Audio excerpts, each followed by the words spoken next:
Okay, everybody, I'm back. Today I'm working on my truck. Of course, it's got the 6BT Cummins in this thing with a rotary pump. I need to take the top of the pump off and replace the seal because it's leaking.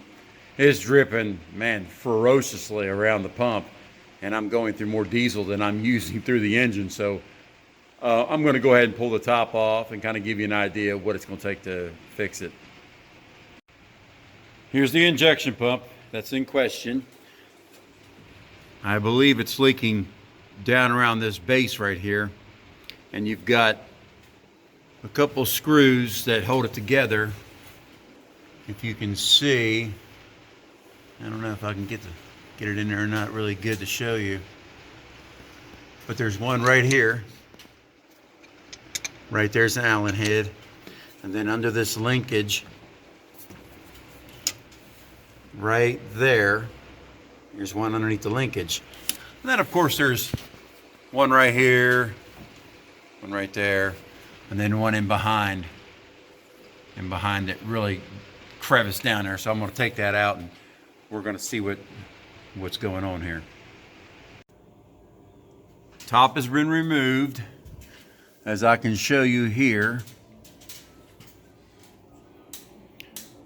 There's where my finger is right there is one of the studs. It's under the throttle. Then of course there's one right in behind there, and one still in place right there, and another one I've been taking out.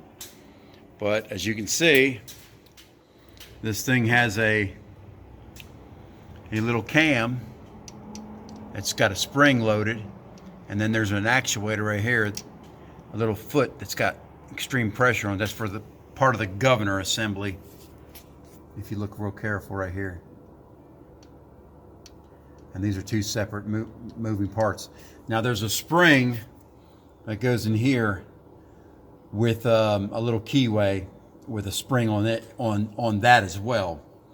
But when I go back with it, I'll show you a little bit better detail. But the gasket that's leaking on this thing is the perimeter gasket right around right here. And the shaft's probably leaking also, so we got a seal for that as well. Here's the top of the injection pump tore down on my build table. Of course, real quick to recap a few things. This is where the throttle shaft goes through. And this is the throttle shaft right there. See the cutout right here? There's an O-ring that goes on there. There's the O-ring right there. And of course it's cut, so I don't know if I cut it taken out or if it was already cut, but it was pouring pretty good. And then you got a perimeter seal. Of course this goes in like this. Now be careful when you take it apart. This shaft is splined. Try to get the focus to work here. See, it's splined right there. So you got to make sure you have the right amount of travel on your throttle lever, which is on the outside, and it's splined inside as well. So I took a center punch, and I center punched it to kind of give me a reference to go back to where it was.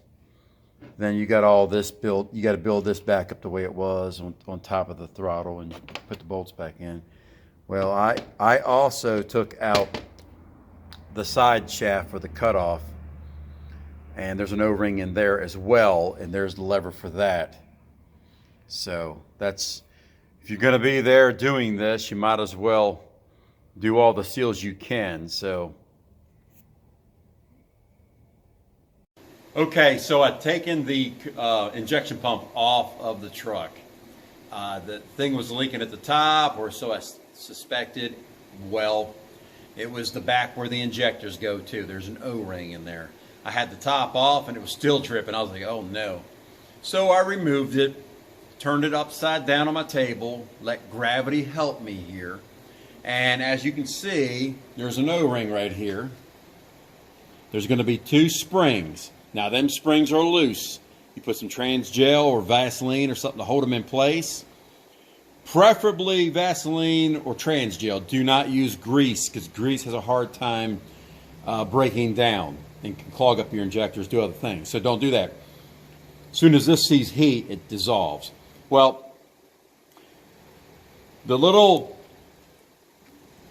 injector hat here, you can see the cutouts. That's where the injector, the fluid or the diesel fuel sprays through inside this, and it goes around and it sprays each nozzle.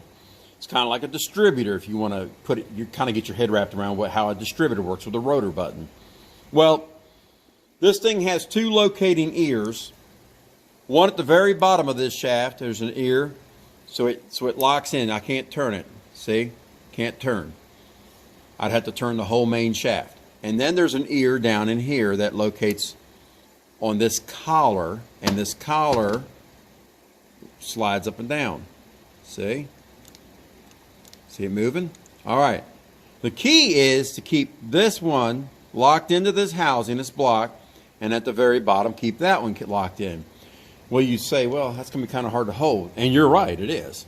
So what I do is I remove the center bolt. And I'm assuming it's for line pressure coming into the hat.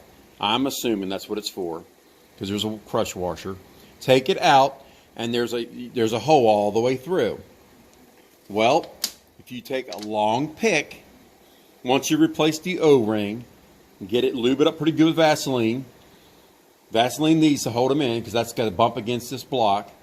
And then these two spikes right here that hold the, or pins, excuse me, that holds the springs in, they locate in these holes here. Now, they're a little difficult. I might have to struggle with it for a second or two, but it won't be too bad, because once I take this pick and go through the center here, see, your object is to go through that hole and hold it with a little bit of force going that way so nothing comes loose. All right, here we go. I got to initiate, I got to start it first because it is a machined deal. And it won't just pop in. You gotta make it go because it's machined. Because it is an injection pump. Hold it. Hold that. Come on down.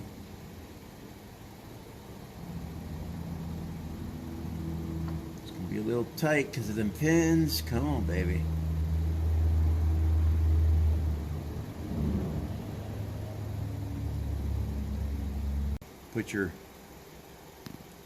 Put that down, rock it just a little bit. There it is. Start yourself a screw. There's one longer one that goes through the bracket, and then the other three are the same length. Not a big deal. All right. All right, we're gonna kind of zip them in just a little bit. Get close anyway. Come on. Now I'm not going to force it with the equipment. I'm going to push it down first. All right.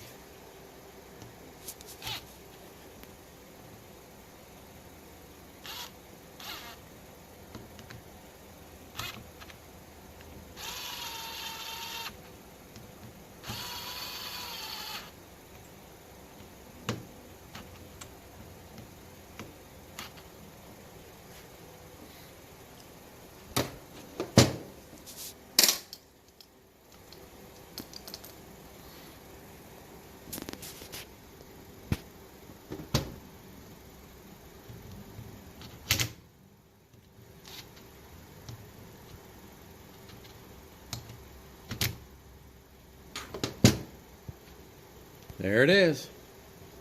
O-ring would have been replaced. I'm just for illustration purposes. And then the top, of course, put your bolt back in, tighten it up to torque specs.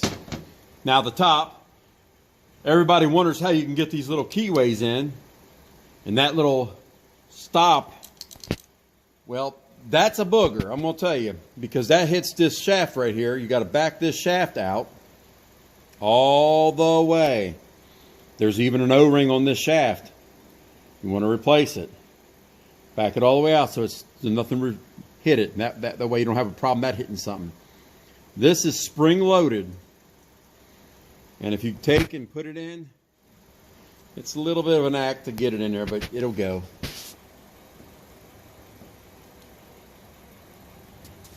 Sit there and calm down.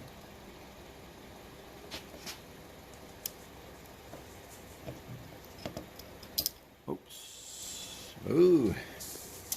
That's a mean one, Mr. Grinch. Let's go here. Proud of these pliers. My fingers are cold and can't wholly hold it.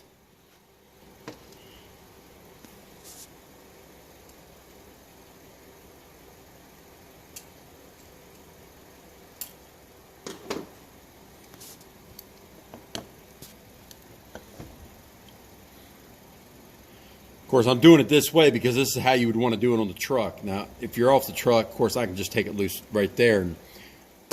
But on the truck, man, it's such a pain in the rump. Turn it to the side. Turn it like this.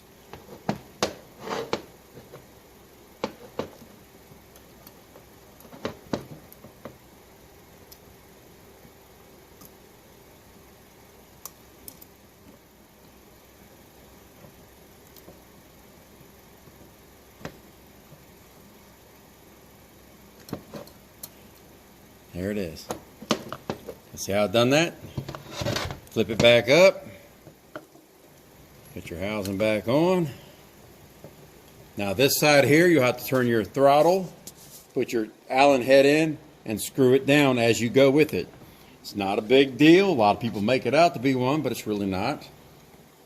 Get up underneath that little bit of plastic. Of course, when you have it out, when you have it apart and replacing that seal, go ahead and cut the plastic so your Allen head will go in there easily. Oops.